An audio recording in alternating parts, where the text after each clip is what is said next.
cotton industry of Iran stands out as a result of the Arab conquests. I don't believe any other part of the caliphate was as strongly affected commercially, at least in the first 2 centuries, as the central plateau of Iran was. For one thing, the commercial relations that affected Egypt and Syria, Iraq, even Arabia, those relations continued with the same personnel. There were ups and downs. The seaborne trade diminished with the hostility to the Byzantine Empire. Northern Syria flourished as an exporter of foods to Baghdad, once Baghdad became the capital, and each of the large Arab encampments became a magnet for trade. But that trade wasn't necessarily carried out by Muslims.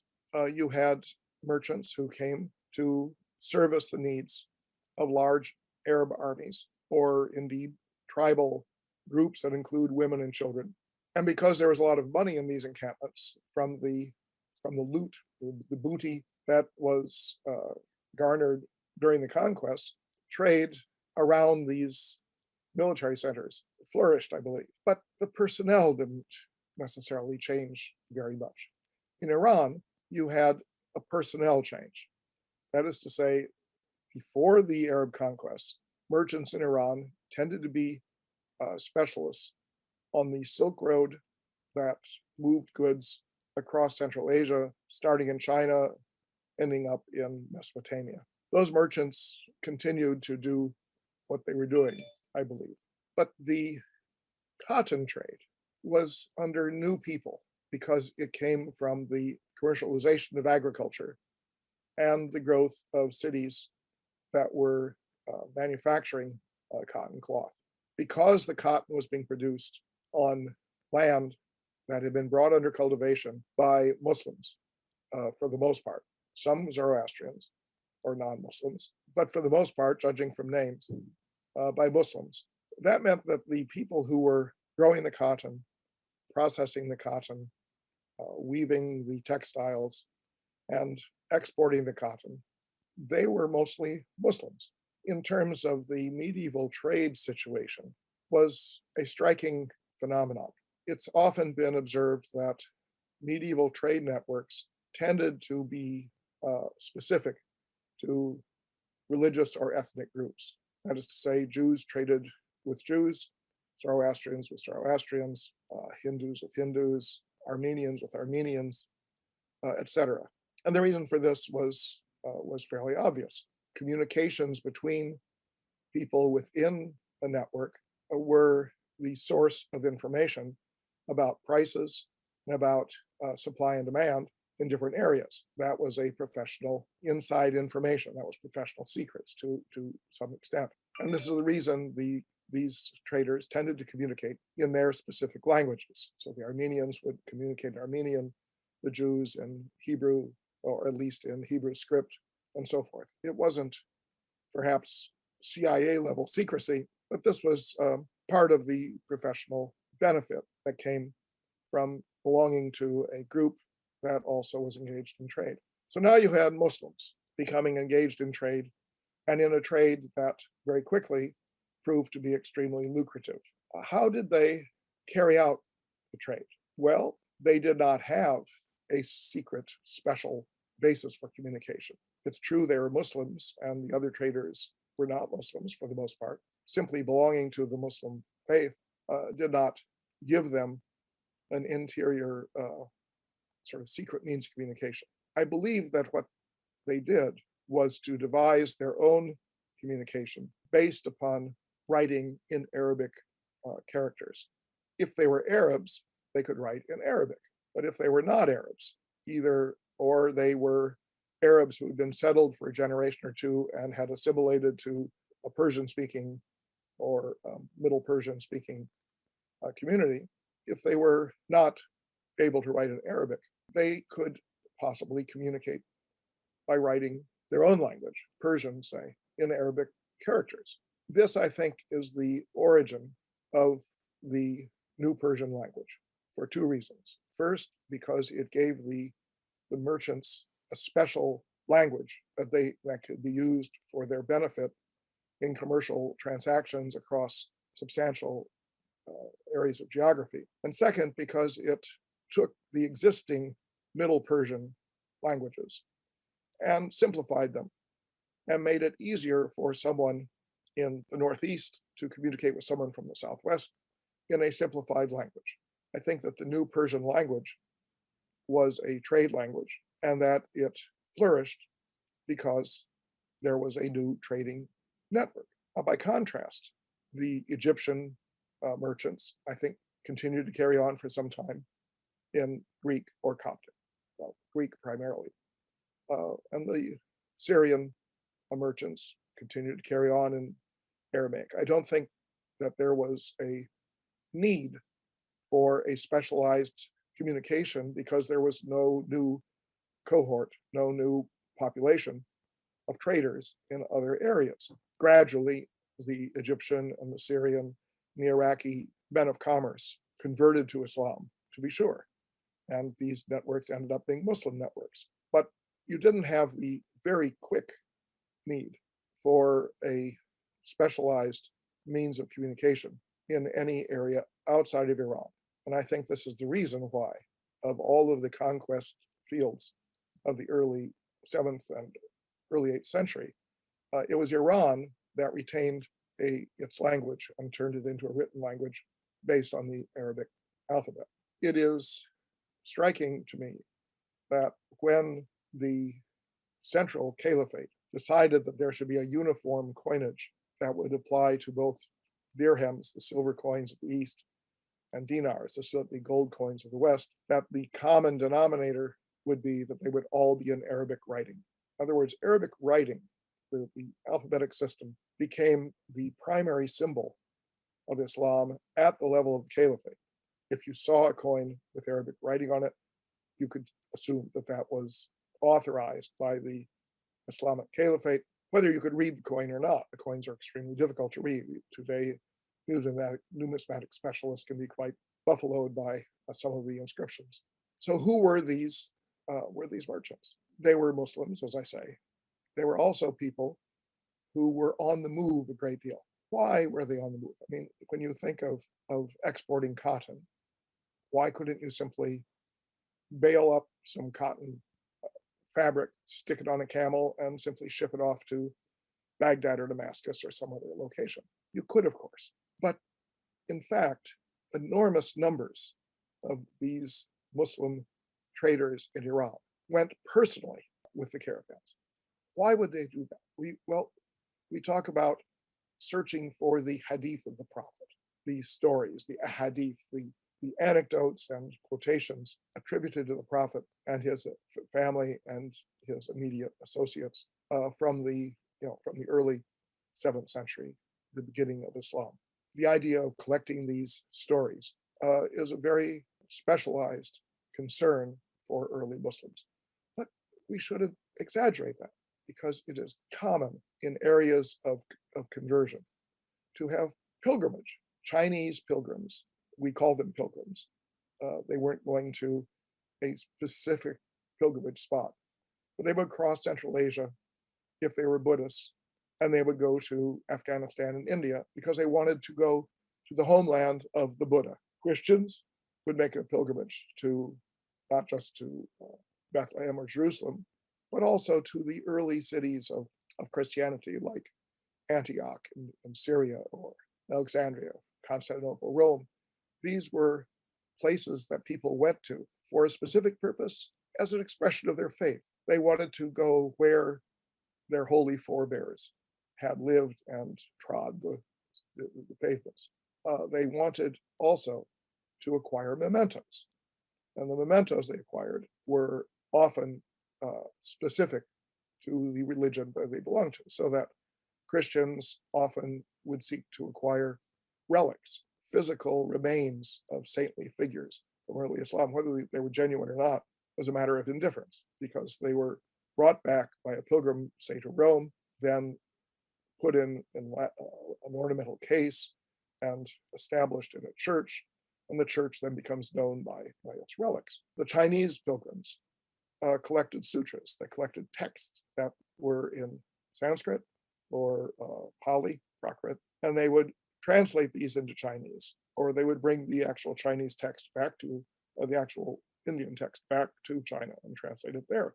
So the idea that people would go, the pious people would go to collect mementos relating to the faith that they have now adopted, that's a commonplace. That is not something specific to Islam.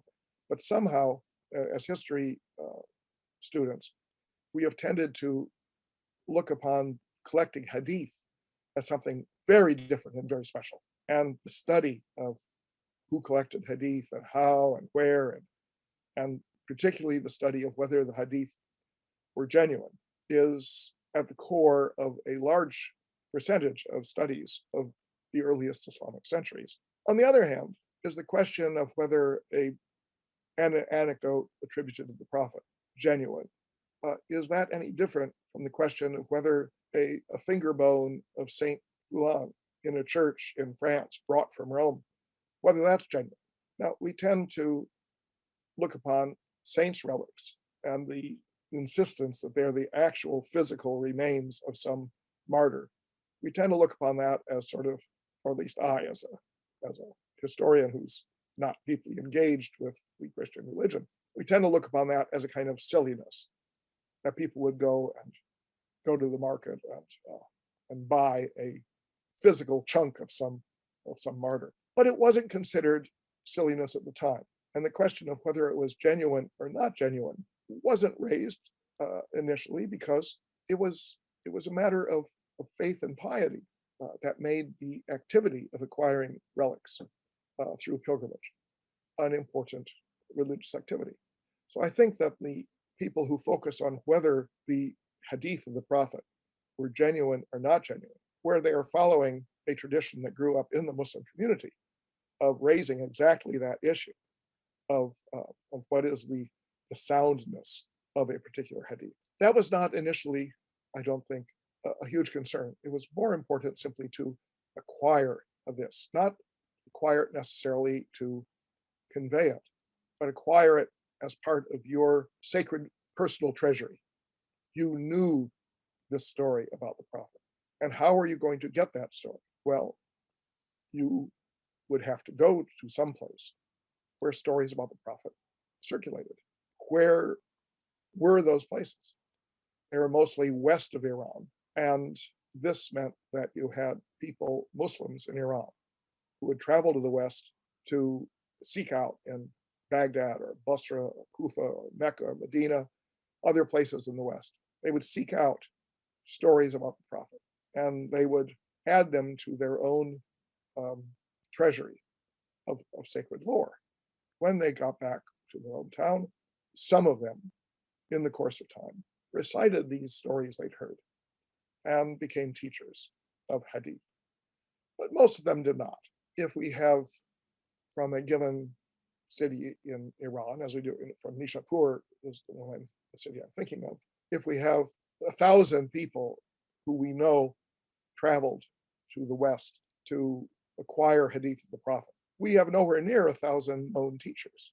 Now, this doesn't mean people who are not recorded as teachers did not tell their children or their immediate families and their relatives about what they do of the life of the Prophet, but they weren't sort of incorporated into the guild of people who were considered to be reliable transmitters of hadith. Interestingly, I've recently been interested in one person out of the thousands I've read about in the biographical compilations of Muslim scholars from Iran. I've only read about one who had the name El Khayyam, the tent maker, because I was interested in Omar Khayyam, and I thought, a tent maker, why would a tent maker be a scholar? So I thought, well, maybe there are a lot of tent makers who are scholars, and I was interested in the textile trade. So I looked, and I couldn't find anyone named Khayyam except this one person in the city of Bukhara, off in Uzbekistan.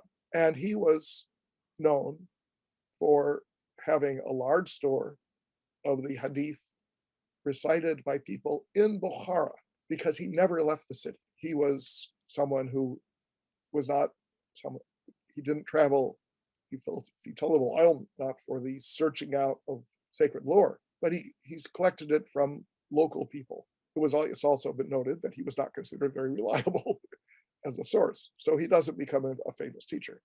But he's the only Khayyam there is. My guess is, and he's from the 11th century, my guess is that Khayyam was a very lowly trade until 11th century, when the idea of royal encampments or encampments around the army of the Sultan, which came to be a moving camp rather than a stationary camp, raised ornamental pavilions to a much higher level of importance, and that a Khayyam went from being someone who was simply providing, sewing together pieces of wool or something to shelter nomads, went from that to being someone who was making the magnificent cloth pavilions that we see so frequently in Persian miniature paintings from the 14th century onward.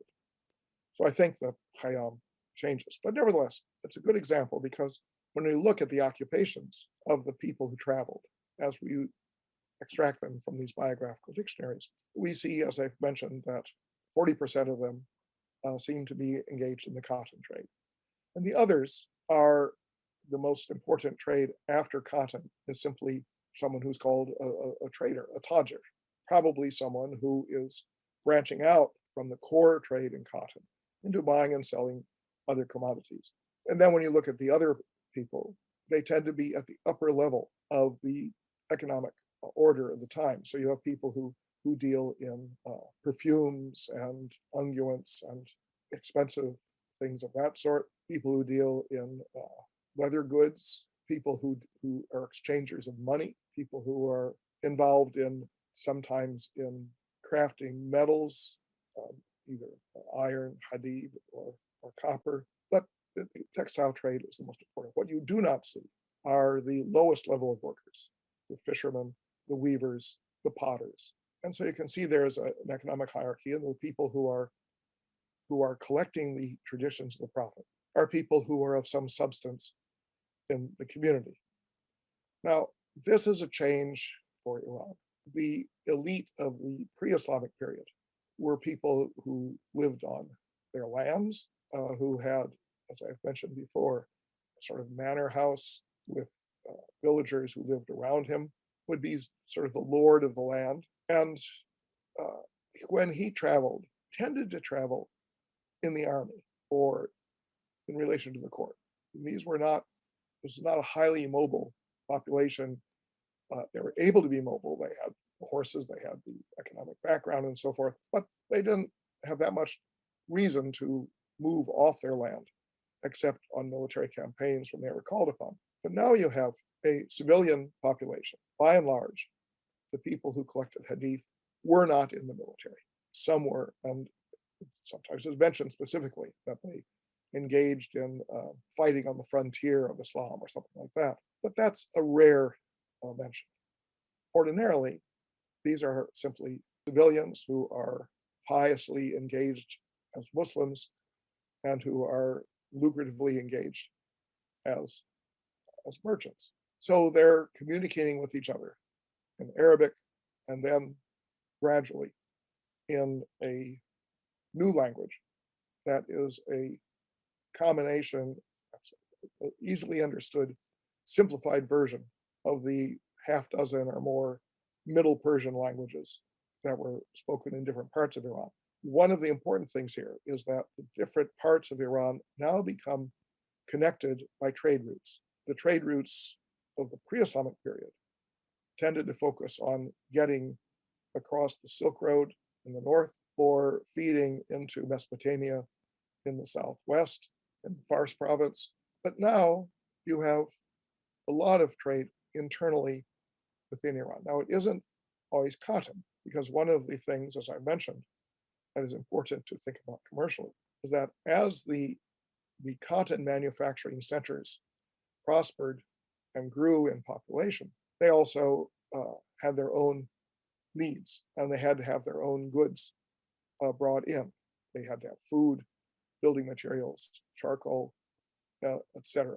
being brought in, plus, of course, bringing in cotton from the countryside. So you have a lot of people who become involved in moving goods about within Iran, along with these people who are traveling along trade routes as pilgrims of a sort, going west to collect the hadith of the Prophet and to stand and pray where the sacred forebears of the religion had prayed when they were alive. I don't believe that this has a parallel in the 7th and 8th, and I would even say 9th centuries outside of Iran. That is to say, I don't see Egyptians doing this. I don't see Syrians doing this. I see a lot of people who are collecting hadith who are living in Iraq, but they were mostly collecting hadith from people who were basically local.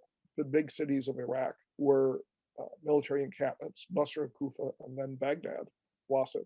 And there were many people in those encampments whose fathers and grandfathers had migrated from Arabia in the time of the conquest. And so the stories of the Prophet could be collected not by traveling 1,000 miles, say from Nishapur to Baghdad, but simply by going to the mosque and talking to the old men and asking them what they do. So Iraq is a very important center for the study of hadith, for the collection of hadith, but it's in Iran where the collection of hadith becomes a sort of fixation, where you have so many people who have traveled to collect these stories. You have a layer of specialists who say, well, all these stories can't be true. And you have sort of a cottage industry arising, trying to determine which stories are true and which are not true. Ultimately, Sunni Muslims settle upon 6 collections, all compiled by Iranians, as the canonical inventory of the sayings of the Prophet. That meant the discarding of tens of thousands, literally tens of thousands of stories that were regarded as weak. Distinction between strong and weak was whether you could trace the source of the story in a reliable fashion back to the Prophet himself. And this was done through naming individuals who had heard the story, whom they had heard it from, and whom they had heard it from, all the way back to the Prophet, and then studying these so-called isnads.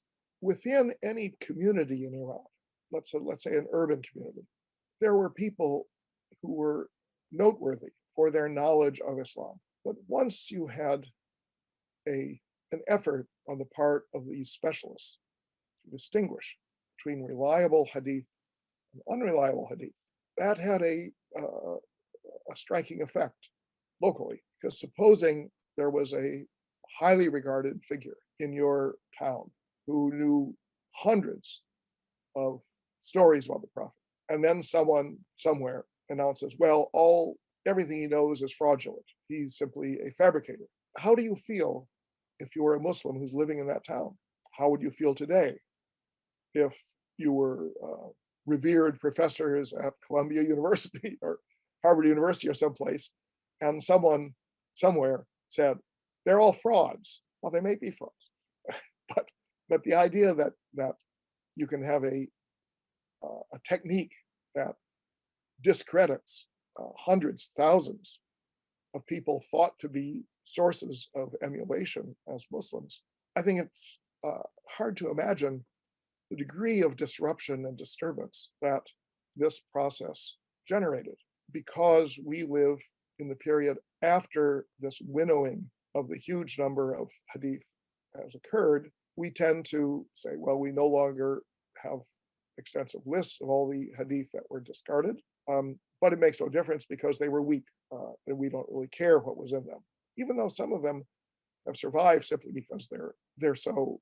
credible, even if they're not genuine. Seek knowledge even unto China, not a sound hadith, weak hadith, but still a good saying. When we look at Islam in Iran, 8th century and the 9th century, to some degree, we're looking at dozens of different Islams. The Quran itself is taught, of course, but we don't have a whole lot of information about early Quran reciters in Iran. The Hadith contain the core of what the faithful do. And the Hadith would tell you how to pray. If you think of the 5 pillars of Islam, fasting, how do you fast? What times of day? What sort of things do you fast on? That's all in the Hadith. How do you pray? What's the distinction between different prayers? What are the circumstances involving pilgrimage to Mecca? These are things that are laid out in detail in the Hadith, and you can identify in early materials that in a particular community, you'll have a certain cluster of Hadith that were there before the winnowing occurred, and then they're gone. In the city of Gorgan, for example, up on the southeast corner of the Caspian Sea, there was a very strong body of Hadith relating to fasting. And one thinks, of course, fasting during the month of Ramadan. But what about fasting at other times of the year? And it appears that people in Gorgan were very familiar with Hadith that specify fasting that is not directly related to Ramadan. If that had become their practice as pious Muslims, what happens to them when scholars somewhere say all those stories about supererogatory fasting are nonsense? Well, probably some of them believed it and some of them didn't believe it. But the process of winnowing the Hadith to bring out those that were thought to be the most sound undermined some local traditions throughout Iran. And throughout in Iran in particular, because that was so much the center of where Hadith collection was occurring. The effort on the part of the scholars who carried this out was to standardize Muslim belief. And indeed, their standardization has survived in a robust fashion down to the present day. What Islam is for many Muslims is what is in the standard books of Hadith. But it's often overlooked that the standardization was also kind of homogenization. It took different parts of Iran that were developing their own local microclimates of Muslim practice, and it's saying there should be a standard understanding of what Islam is. I don't want to get into detail on this, but I think the important thing is to realize that simply because you had Muslims in Iran and Muslims in Iran who were now prosperous and engaged in commercial world that did not have a parallel prior to Islam and were on an individual basis often familiar with great cities and holy cities, the west of Iran. I think we can lose sight of the fact that on a more local basis, Iran was developing sort of sub-communities of Muslim, sub in terms of relation to what later becomes standardized Islam. And that the process of collecting and then selecting Hadith to be part of the general consensus of what Islam is, that process also was a process of bringing Iran together, because local communities would find their favored interpretation of Islam undermined. But there was a consensus among the most scholarly people that this localization should give way to a standardization or homogenization. And this starts to bring Iran together. Now I say bring Iran together. Iran, of course, is a geographical area. I've talked about that, and it has many important cities, but those cities have histories that often would go back to completely different political regimes in the past. They were not close to one another. And you can see traces of that.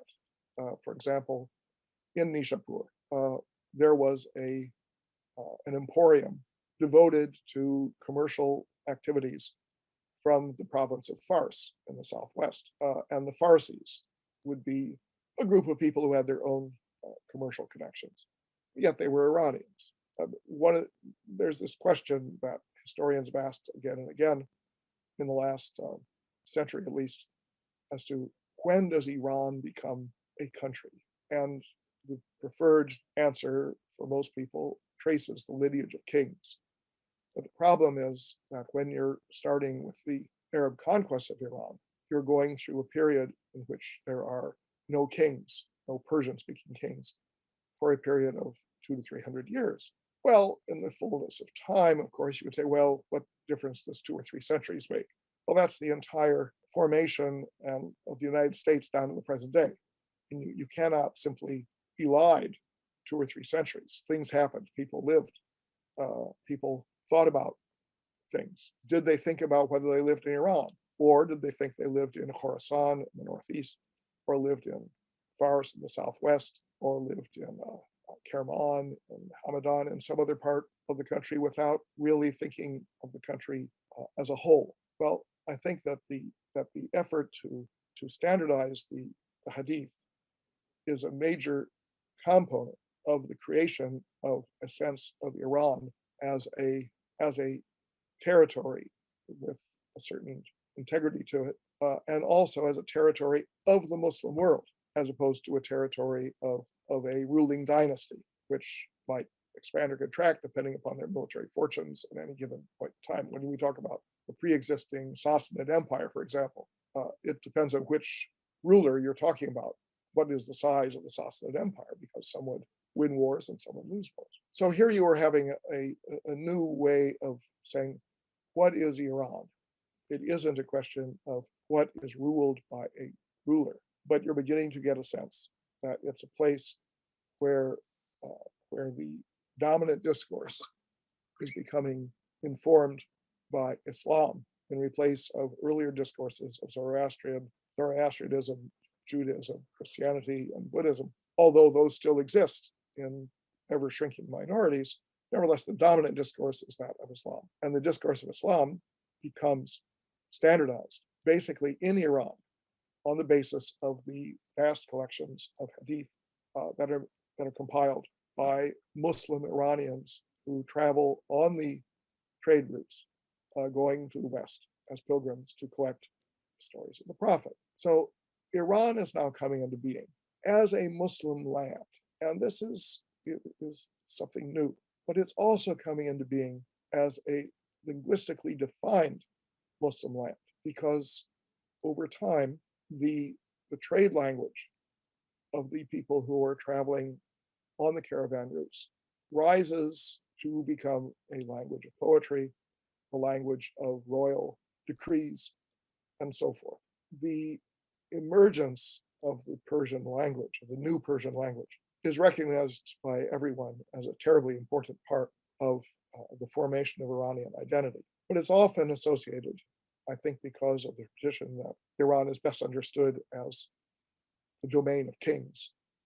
It's often looked upon as being the product of rulers who like to have their praises sung in Arabic or in Persian rather than in Arabic, because all of the period when you're having this slow emergence of a new Persian language, you have an abundance of Arabic poetry being written, because Arabic poetry was highly admired. It was the model, and it was spoken by many people who had Arab family backgrounds. Nevertheless, the new Persian language is thought of as belonging to new courts. But I think that's a little myopic. I think that it actually arises from a more popular level, not popular in terms of peasantry, but at the level of the Muslim commercial traders and hadith collectors. So if the components of today's notion of what Iran is are compared, the royal aspect of it, which is so important for many historical narrators, that is no longer functioning.